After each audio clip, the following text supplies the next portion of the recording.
It's a very simple peasant food. I call it the prairie peasant pasta. There's a love for pierogies. No matter who you talk to, everybody loves them, okay? And no matter which nationality, everybody likes a good pierogi. It was part of being Canadian and yet being Ukrainian.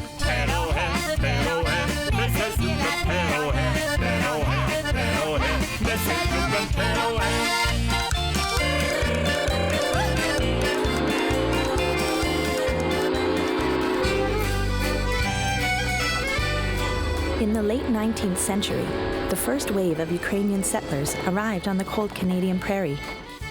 Mostly farmers and laborers, they came for a new start to harvest the untouched land. Along with bringing their families, traditions, and memories of the homeland, they also brought the pierogi. When people, leave a homeland and go into a new country, they will bring their culinary arts. So we've got the Ukrainian Varenyky, the holubtsi, and Varenyky now are sometimes called perogies or Pirohy. So we have a number of these staples that are perpetuated and continued here. Now, if you can imagine, they gave you a homestead of 160 acres with a pick and a shovel, and they said, this is your homestead, and now you go ahead and make a living here. Well, the first thing that they would do is maybe clear some land if there's nothing cleared, and they plowed it and they seeded, some wheat. So it was the wheat that they grew off the land and the potatoes. And guess what was the staple food? It was pierogies, perogy.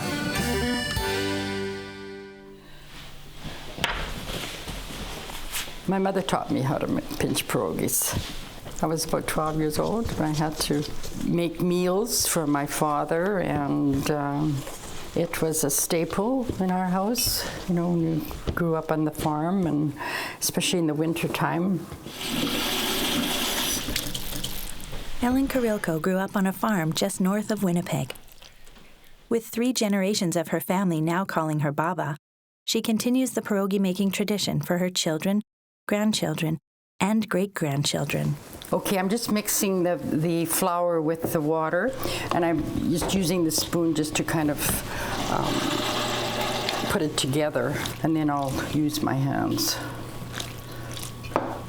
I enjoy making them, and better still, I know that people are going to enjoy eating them, and that makes me feel good, because I know when I make them that I'm making them with love for someone to enjoy them. Many of the young families in Winnipeg probably don't have the time to make the Varenyky. But if Baba is making Varenyky on a Friday, everybody will go to Baba's house to have Varenyky. But at the same time, many Ukrainian families like to have Varenyky in their homes. So you buy them from a church group, you're helping a church group or dance group, you freeze them, and then even the modern urban young families can have Pirohy for their children or grandchildren. Good morning, St. Ivan. Hi, I'd like to place an order for some pierogies. Okay, go ahead. I've never ordered from you before. I'm not quite sure what you have. You never ordered them from us before?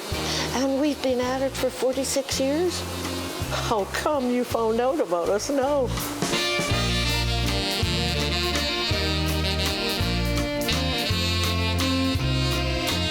The St. Ivan Suchavsky Cathedral has been using pierogies as a source of fundraising for decades. Volunteers gather in the church basement to produce thousands of pinched pockets every week. We were able to buy pews for the church with that money that we raised, different things that we need. And if the demand is there and we can get the volunteers, why not? And I enjoy doing it. It's a pastime. Once you're retired, there's not much you can do except volunteer, and I love volunteering. And this brings me back to my roots, because this is the way my parents did their pierogies, especially cutting them in squares. Years ago, it was the best thing you could really do, As long as you had a bag of flour. My father used to walk like 5 miles to get a bag of flour. It's more of a business now for everybody, as at one time, the family made their own and whatever. Today, why bother? Go here and you pay whatever it is, and you've got your pierogies. Good morning, St. Ivan's. We make potato and cheddar, that's the yellow cheese, potato and cottage, potato and fried onion. We make straight sauerkraut, and we make straight cottage cheese. We appreciate the customers, and we appreciate our volunteers, because if it wouldn't be for our volunteers, we wouldn't be here. Every bit of what we do goes into the pierogies.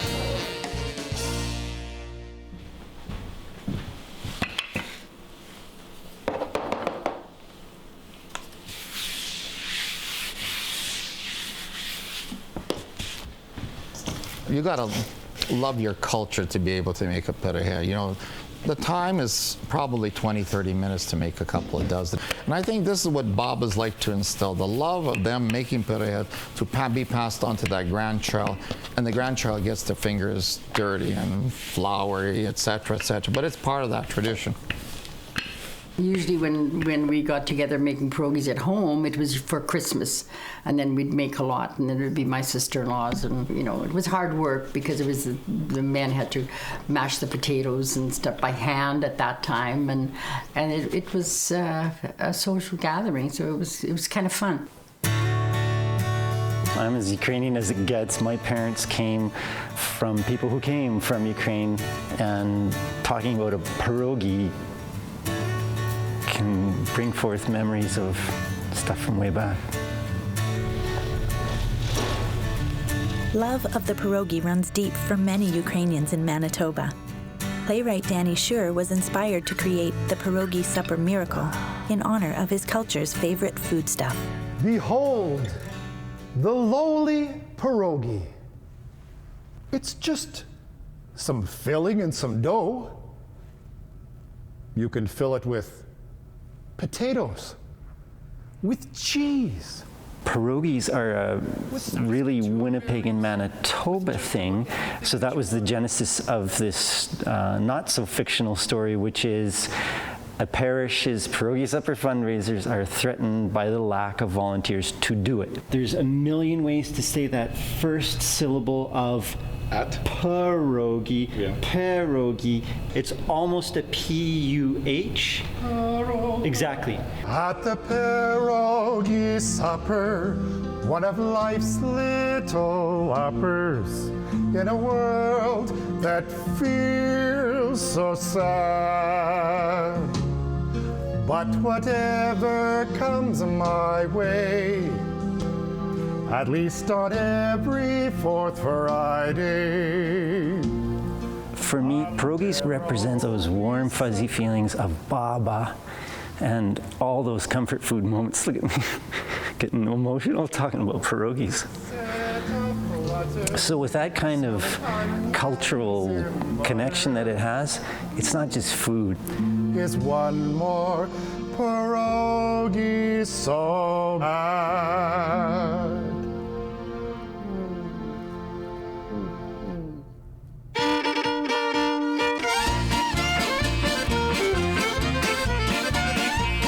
Ukrainian Canadians love to celebrate their heritage. One of the largest cultural festivals takes place every summer in Dauphin. People travel here from across the country for the menu, the matrushka, and the music. We've been at the Community Inn. This is our 20th consecutive year. We truly believe in upholding the tradition, and one of the traditions is, of course, we all know is Ukrainian food and Ukrainian music.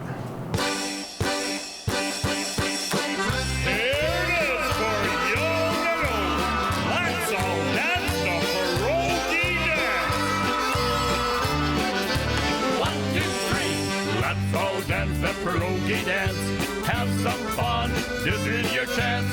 Just to the left, then to the right, keep on dancing with all your might. I had mentioned to Ted, I said, you know what, we should do some kind of line dance.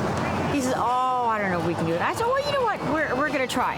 So all of a sudden we're going, well, what do we do when we start making pierogies? Well, you roll the dough. So that's exactly what we did. And so we did, you know, the motion of rolling the dough.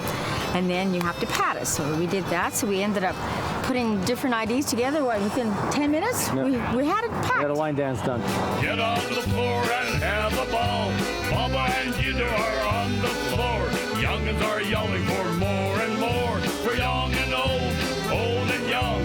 That's the way we sing this song. Roll that dough to the left. Roll. And then when we sat down and Ted kind of inspired certain lyrics into the song and said, hey, let's make it a fun song that everybody can learn, even young kids, the older people can dance it. And let's create another line dance, another craze, if you want to call it that. So there it was. That's how the Perogy dance got born.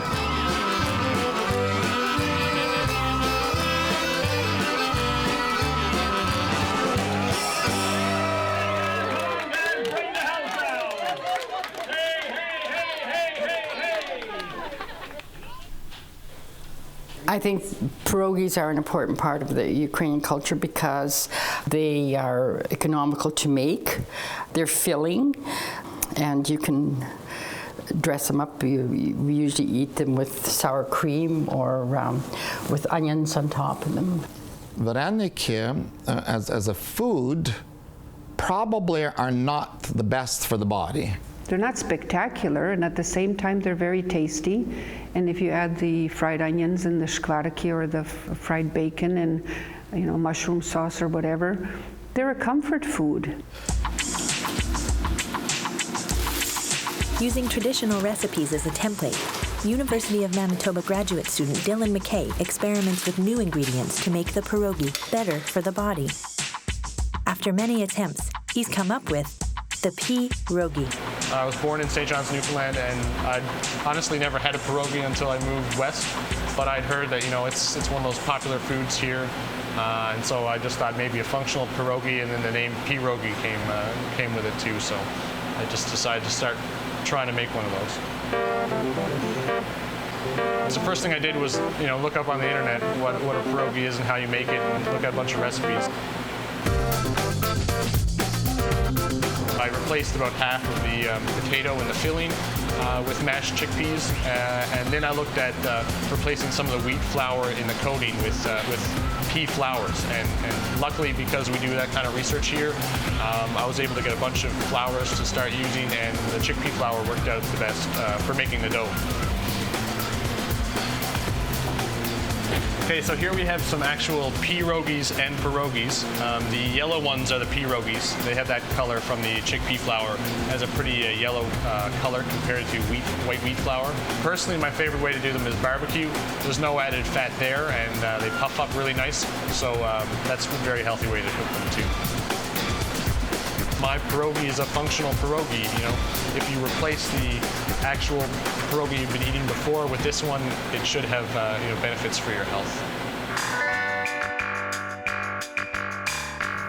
I was in Safeway today buying some pierogies, and I'm like, wow, there must be a lot of people buying pierogies who aren't Ukrainians, because there was like every manner of pierogi, including some fillings I never had, so obviously people are buying them. You have the machine-made, supermarket pierogies, which are cardboard.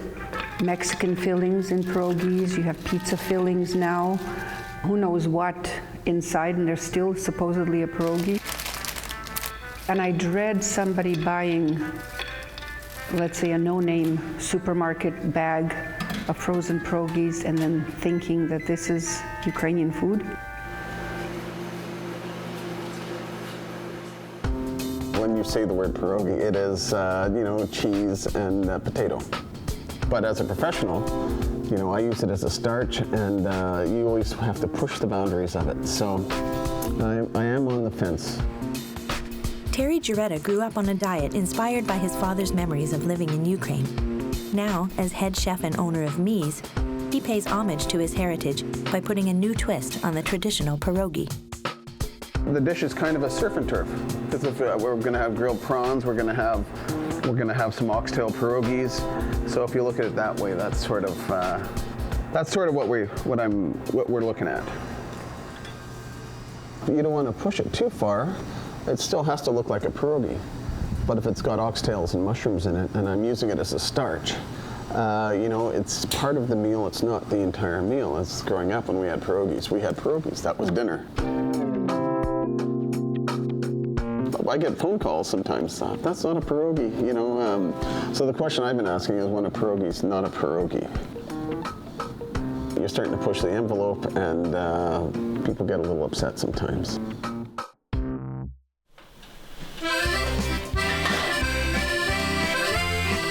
If you haven't pinched the pierogies properly, they'll open up, and the potatoes or the filling, whatever you have in them, will float in the water. So it's important to have it pinched nice and tight. I like to see the tradition passed on. My daughter knows how to make them, and her daughters, now we get together every once in a while, we make them. You've got it in you and you'd like to see it passed on. You want it to be a dying art sort of thing. If we don't, like the grandparents don't instill it in them, then it's pretty hard just to carry on the Ukrainian tradition.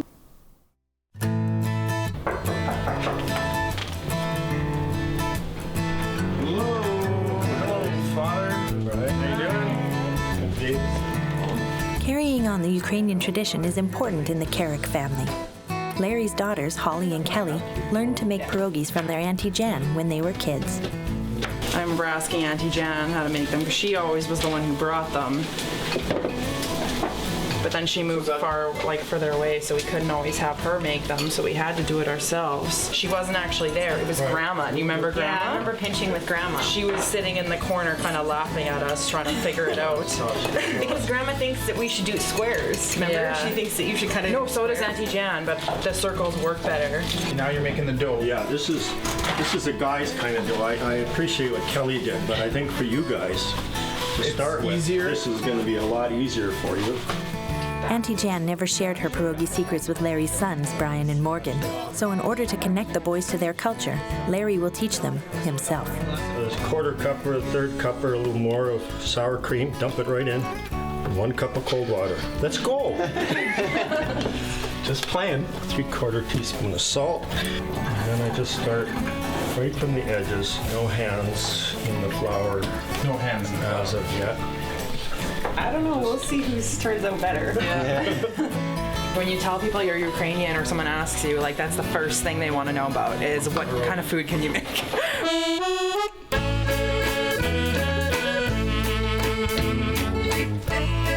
People like to celebrate. You know, you bring the foods, the culture, the dance, the music, the song. But what is important is, you know, how do you connect? Well, you have gatherings, you have, you know, your family reunions, you have, you know, even on weekends, birthdays, anniversaries, you know, all these celebrations, and celebrations many times are attached to food.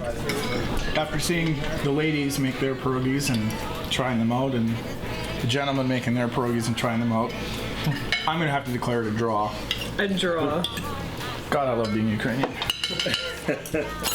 Ukrainians are very warm people, sharing people, and I think the Pirohy, when you put a bowl, 24 Pirohy, they have that quality of transmitting a little bit of love, caring. It sort of represents that warmness of the Ukrainian heart. And I think the Varenyky is sort of, we can talk about it symbolically, are that edible food that sort of represents that warmness of the Ukrainian heart.